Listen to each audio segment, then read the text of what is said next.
How's it going, everyone, and welcome back to another video on the channel. Today I'm going to be going back and reacting to my Premier League predictions that I made for this past season. Now this is a video that I completely forgot about doing, in all honesty, and yeah, I feel like it's always fun to go back and have a look at what you thought at the start of the season compared to now what has actually happened.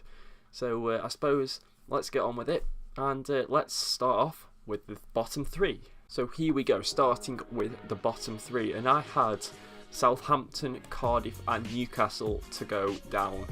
Now I got one of those teams right in terms of getting relegated, but still in the wrong position. The only team that went down out of those three is Cardiff, and they finished in 18th rather than 19th. The reason I chose Southampton was because I just thought they'd overstayed their welcome in the Premier League. You know, there seems to be a team almost every season that goes down because they've been in the Premier League for a number of years and have always hovered around that mid to lower table range. And Southampton are that sort of team. But no, they stayed up once again after a change of manager. The three teams that ended up going down, well, they were awful, weren't they? Southampton ended up finishing in 16th, Cardiff in 18th, and Newcastle in 13th. So they all finished higher than I predicted, which is very good for them all, to be fair. Newcastle, I said Newcastle just, again, really, Mike Ashley is pretty much the reason for that. He does not sound like a very nice man, to be honest with you, in any business that he owns, not just Newcastle United. And I thought they'd spend next to no money. They did end up breaking their transfer record on Miguel Almiron, and in the end they stayed up. They had a resurgence in the second half of the season, a bit like they did last season as well, where they were struggling in the first half, but the second half they shot up the table, and they ended up finishing 13th, which is pretty good for them. Now we move on to the rest of the bottom half of the table, and I just, in the way I predicted this, as you can probably tell, I just got them all the wrong way round. Like, Brighton actually got spot on. They finished 17th in real life, and that's where I predicted them to finish. They spiralled out, well, not out of control, they didn't spiral out of control, they just lost it completely towards the end of the season, and because they weren't on track to finish 17th, that's for sure. Huddersfield, I got horribly wrong. They were awful. Just straight up, they were awful. I got them and Southampton the wrong way round in the prediction. Huddersfield actually finished bottom and Southampton finished 16th. Watford were a lot better than I expected them to be. I honestly expected them to sack Javi Gracia probably at some point this season, and they didn't end up doing that because they did extremely well. They did tail off a little bit and finished in 11th, which is still good for Watford, but I mean, they were challenging Wolves for that 7th place, which, you know, for Watford, that's pretty decent. Leicester, again, same deal as Watford. I just got them wrong compared to the other teams I put there. Yeah, Leicester are at the moment a mid-table team, but now they have Brendan Rodgers, they might get better. No, I don't know. I mean, they finished 9th. I mean, that's pretty good. That's definitely pretty good for sure for Leicester. Don't think they were on track to finish 9th. So yeah, Bournemouth, I just got them one place wrong. I predicted them a mid-table finish. They got a mid-table finish, just one place lower than I said. They ended up finishing in 14th rather than 13th. Now, the one that I got terribly the most wrong out of all of them, and I think pretty much everyone will have done the same here, is Fulham. There is one team every season that every single person predicts horribly wrong, obviously without knowing it. Fulham are that team. They did a bit like QPR did a few years ago, signed loads of great players, but having them all together in a team just didn't work. Like, they signed them all at once, so they couldn't gel. You know, like QPR a few years ago, they signed Loic Remy, they signed Julio Cesar, and other great players who I actually can't remember who they signed, but those are the two standout ones for sure. But they just couldn't get them to gel, and ended up getting relegated. Same here with Fulham. I mean, Andrei Schürrle, Mitrovic, Ryan Babel, who else did they sign? Fosu Mensah, Sergio Rico, the goalkeeper, Callum Chambers. So many good players, too many at once. They spent over 100 million in the summer. It didn't work out, and they ended up going back to the Championship. And again, Crystal Palace, same deal as Bournemouth. I only got them one place wrong. And yeah, They finished 12th in real life, and I put them as 11th. So, yeah, Palace doing well under Roy Hodgson, has to be said. Now we move on to 10th, 9th and 8th. The reason I'm doing it this way is because, obviously, from 7th to 5th, they qualify for the Europa League, and then, obviously, the top 4 Champions League. You guys know how the Premier League works, surely. So, 10th place, dead middle, dead centre finish, I had Burnley. They ended up finishing 15th and struggling a lot more than I expected them to do.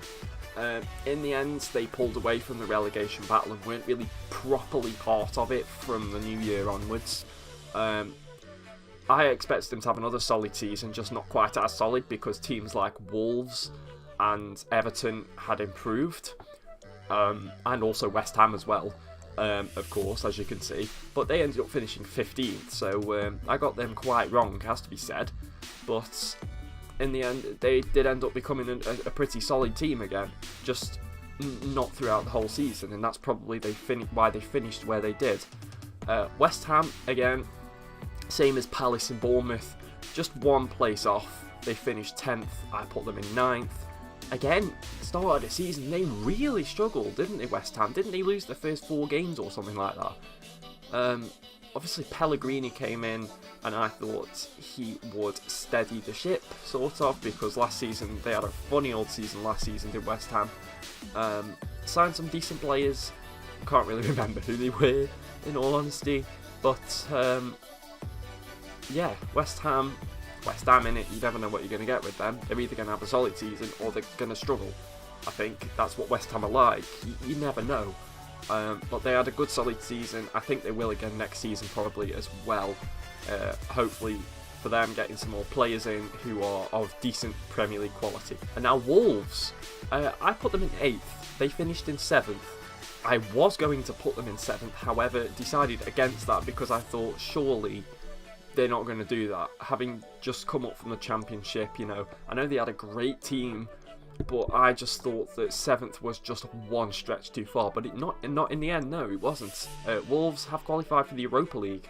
Well, they haven't qualified for the Europa League, but they're going to be in the qualifiers for the Europa League, having finished 7th, which is very, very good for them, considering obviously this is their first season back in the Premier League for many, many years.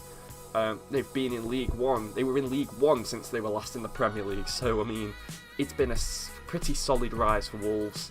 And I don't think it's going to stop there, in all honesty. I honestly think they could get into the group stages of the Europa League, obviously, depending on who they play in the qualifiers. But Wolves, I put 8th. They finished 7th. Solid job for Wolves. Now, the next team on the list, or on the prediction table, is the team that actually finished in 8th, and that's Everton. I got Everton and Wolves just the wrong way round, that's all. Again, they sort of struggled at some point in the season, but recovered very well. They did recover very well, did Everton. Marco Silva, I think now has really steadied himself as a decent manager in the Premier League. Obviously, he unfortunately got relegated with Hull. Watford, they just slid under him. And Everton, he's really started to show why he deserves his place as a Premier League manager, I think, has to be said. Yeah, Everton, what can you say? They're always there or thereabouts in that sort of position. 7th, 8th, 9th, 10th, always there. Decent team. Can only get better, I think, Everton's team. Yeah, I don't really know what to say. It's a position where you just don't really know what to say because they're a good solid team, just like all the others in that area of the table. Now we move on to the top 6, the big 6 teams. Manchester United, I got spot on. They finished 6th. That's where I said they would finish. The reason for that is because the season before they were starting to complain about Mourinho and his style of play. Yeah, and their season collapsed twice. First, obviously, under Mourinho, where they just did not hit the ground running at all, did they? They really started very, very slowly and did not get any quicker. They just started slow and remained slow. And that's when Mourinho got sacked. Ole Gunnar Solskjaer came in. They were outstanding in their first few games under him. I can't deny that. and they shot them up into the top 4, and then suddenly they went on a downward spiral and ended up finishing 6th anyway, which was their second collapse of the season. I think Solskjaer is the right man for Man United, in my opinion. I'm no Man United fan at all, but he knows how the club worked back in its glory days, so he will know what to do to bring Manchester United back to what they once were. It probably won't happen straight away, but I mean, the fact that they're linked with the likes of Daniel James from Swansea, you know, I mean, that just shows he knows what the club used to do, and he's buying a young, hungry player. Even though he's played in the Championship, it doesn't matter, does it? He's a decent player. And now in 5th place, I had Chelsea. Now, Chelsea ended up finishing 3rd, which is better than I expected. I thought that, I mean, it was either going to go, for me, in my head at this point, it was either going to go 2 ways for Chelsea. They were either going to win the league, or they were going to just not get any better than they were last season before. And they managed to be better than the season before, but not win the league. Which, you know, what happens with Chelsea? They hire a manager, they win the league in their first season. Second season, they don't win the league, and they get sacked. This time it's different. Sarri hasn't won the league, and there's already rumours of him getting sacked and then replacing him with Frank Lampard or whatever. I don't think that's going to happen. I think they're going to keep Sarri on to see if he can challenge for the league. But I think with Manchester City and Liverpool, how strong they are, no one else is challenging for the league other than them for a good few years, in my opinion. But Chelsea finished 3rd, so they've booked their place in the Champions League regardless of what happens in the Europa League final. And yeah, they had a decent season in the end. So next up we have the teams in 4th and 3rd, and I had Arsenal in 4th and Tottenham in 3rd. The only thing really I have to say about this is the fact that because I had Chelsea in 5th, I had these two in 3rd and 4th. However, because Chelsea finished in 3rd in real life, these two get moved down a position in real life because Tottenham finished 4th and Arsenal finished 5th. And the sole reason for that is because Chelsea did better than I expected them to, really.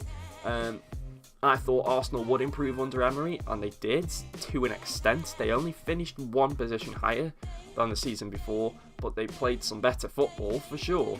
And Aubameyang got joint top scorer in the league, so, I mean, fair play to him. And obviously Tottenham in 3rd, obviously they're in the Champions League final. I mean, like, on the fact they finished 4th, they're in the Champions League next season regardless. They finished 4th, and they're in the Champions League final. They have a shot at winning the Champions League, which I just find absolutely amazing. Like, how did they do that? They went through on away goals in the quarters and the semis. Last millisecond goal from Lucas Moura. Oh man, when I watched that, I mean, I'm not a Tottenham fan at all, but watching that game, just when I saw that game, I think when everyone saw that game, you just have to just sit back and just go, I love football. Same with Liverpool, really, in the Barcelona game when they won 4-0, but Tottenham's Champions League, wow. Anyway, that's not what we're here to talk about. We're here to talk about my prediction. And yeah, again, they're only 1 position higher than the actual position is because I thought Chelsea would do worse than they did. So that's that one sorted. Now, in 2nd place, I had Liverpool. Now, obviously that means I had Man City at the top, but let's talk Liverpool first. Liverpool, I mean, I thought Man City were too strong for this league already, so the fact that I put them in 1st was a given. I was always going to put Man City in 1st, especially after getting 100 points. You can't really top that, and you can't really topple a team like that. Liverpool nearly did. They finished 1 point behind. How do you not win the league and get 97 points? I don't get it. I really don't get it, but that's what happened. Liverpool are only going to get stronger than they already are. If they keep the team they've got, they're going to be challengers again next season. Whether they can win the league, I don't know yet. I really don't know. But in terms of next season, it's either going to be Man City or Liverpool that win the league. And for seasons to come. I think it's going to be those two teams until A, one of the managers leaves, B, Salah or Aguero or like a lot of Man City's players, like any two of Man City's star players, or Salah or Mane or someone like that leaves Liverpool or Man City, they're going to be the two strongest teams in the league for years. And obviously that means I put Man City to win the league. I've pretty much put them to win the league every single time I've done this prediction. They're just too good. They're just too good for what do you expect me to say? They are the best team the Premier League's ever seen. Like, that's not opinion, that is facts.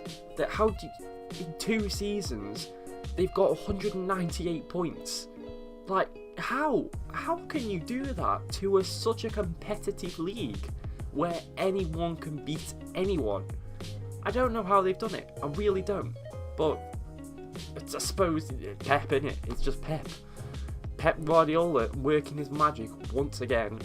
They've won the treble, the domestic treble anyway. They haven't won the Champions League. They'll be going for the Champions League next year for sure, which might swing the league in Liverpool's favour. We'll have to wait and see on that one. But anyway, guys, that is going to end off my prediction video. If you guys, my prediction reaction video. If you guys enjoyed this video, make sure to smash that like button down below. Subscribe there if you like what you see. And of course, hit that little bell if you don't want to miss a video that I upload. You'll get notified every time I upload a video, guys. Until next time, peace.